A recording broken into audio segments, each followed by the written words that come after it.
La sagesse africaine nous apprend que faire des erreurs était très bénéfique car cela nous permettait de mieux comprendre le présent et de préparer l'avenir. Faire des erreurs est même un droit fondamental car cela nous permettait de pouvoir bâtir de grandes choses parce que toutes les grandes nations qui se sont bâties aujourd'hui l'ont fait, ont réussi à le faire parce que derrière il y a eu des gens qui ont commis des erreurs. Mais quand faire des erreurs devient une habitude, une marque de fabrique, on n'est plus dans la recherche de l'expérience. On est dans l'incapacité de compréhension et de vision.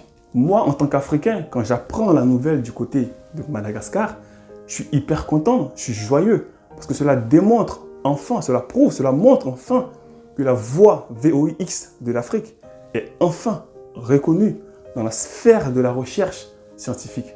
Tu l'as bien compris, aux grandes dames de l'OMS qui s'est très vite empressée de rejeter et de ne pas recommander ce produit.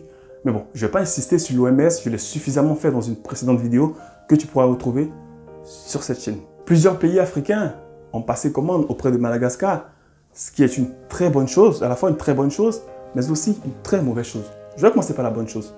C'est une très bonne chose dans le sens où cela démontre qu'enfin les Africains sont capables de s'unir, de travailler ensemble, de collaborer ensemble et d'échanger ensemble, ce qui n'était pas le cas depuis très longtemps.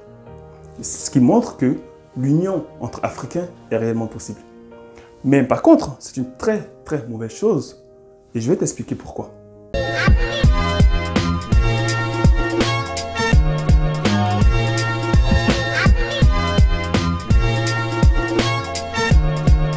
En économie, on nous apprend que le développement d'une nation, d'un État, repose en grande partie sur sa capacité à produire et à vendre de façon importante, en quantité importante, au niveau local, au niveau de la nation, et également à vendre à l'international. Tu conviens avec moi que les 10 plus grandes puissances mondiales sont naturellement les 10 plus grandes puissances industrielles. La Chine, ou l'Asie en général, grâce à l'industrie, a pu en moins de 30 ans dépasser largement l'Europe et nourrir en quelque sorte l'Afrique. Récemment, avec le coronavirus, on a bien vu que tous les pays qui ont fait le choix de délaisser la production suffisante de masques ont mis en danger la vie de leurs citoyens. Ce coronavirus nous a montré également l'importance de travailler, de transformer, de produire localement tous les produits et les biens et services importants, vitaux pour une nation. Aujourd'hui, ces États-là se sont retrouvés dans un jeu de qui vole le mieux gagne avec leurs alliés dans la course au Mars. Attention, je ne suis pas contre la démarche des présidents africains de passer commande, d'acheter des produits malgaches. Mais quand on a commis tant d'erreurs dans le passé, il est très important de faire parler l'expérience justement pour adopter une stratégie différente. Alors que tous les pays dits développés et le marché international sont sur pause, je pense qu'il est grand temps pour les pays africains de s'unir, de travailler ensemble et d'agir dans le secteur de la transformation.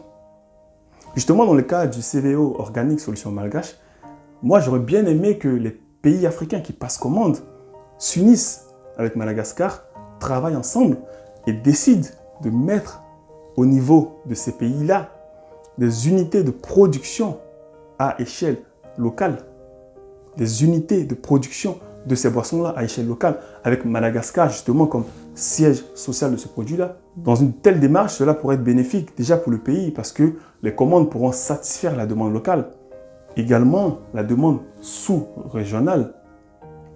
Et je pense que ce genre de démarches sont une très bonne démarche parce que cela pourrait permettre par exemple à Madagascar de toucher de l'argent sur chaque unité qui sera vendue au niveau national et au niveau local, au niveau sous-régional.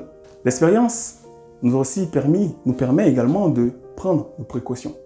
Imaginons, je ne le souhaite pas, qu'une catastrophe arriverait à Madagascar. Je ne sais pas, un cyclone, un tremblement de terre, un coup d'État, tout ce que tu veux. Imaginons aussi que Madagascar n'arrive pas à respecter tout son carnet de commandes, étant donné qu'on sait très bien que ce virus-là va rester encore pour très longtemps. Une telle stratégie pour les pays africains serait une aubaine en termes d'emploi, en termes de gains financiers. Je pense que les pays africains devraient avoir un logiciel branché, entrepreneuriat branché, développement branché, transformation plutôt qu'un logiciel branché, achat, achat, achat, achat. Parce que si l'Afrique continue de rester la carte bleue du monde, du marché mondial, jamais le continent ne pourra se développer. Je prends l'exemple de McDonald's ou de Coca-Cola, qui sont aujourd'hui des géants grâce à leur capacité à s'internationaliser, à vendre, à s'implanter à l'extérieur.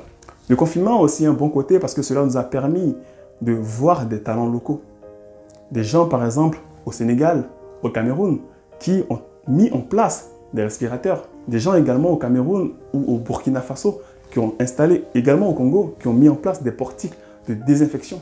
C'est ça le génie africain. Je pense qu'il est grand temps que les pays africains, aujourd'hui nous sommes renfermés sur nous-mêmes, je pense qu'il est grand temps que les présidents africains, les décideurs du continent, décident de faire confiance aux jeunes, de faire confiance à la production locale, de faire confiance à l'intelligence locale, à la créativité locale. Et c'est comme ça qu'on pourra se développer. Dis-moi en commentaire ce que tu penses de la démarche des présidents africains. Est-ce qu'ils ont raison? Est-ce que selon toi, ils ont raison de rester dans cette démarche-là? Ou est-ce que celle que je propose est la meilleure pour le continent? Dis-moi ça en commentaire. Et puis, si cette vidéo t'a plu, tu sais ce qu'il te reste à faire. Partage-la massivement afin que, je sais pas, elle puisse toucher des personnes haut placées dans la chaîne de décision de certains pays africains, afin que tout le monde puisse avoir un logiciel branché entrepreneuriat, un logiciel branché développement. Mon nom, c'est Imhotep, en hommage à ce grand savant africain de la vallée du Nil. Je ne prétends pas avoir son savoir, mais il était très important pour moi de lui rendre hommage. Partage massivement cette vidéo, abonne-toi à ma chaîne et n'oublie pas, active les notifications.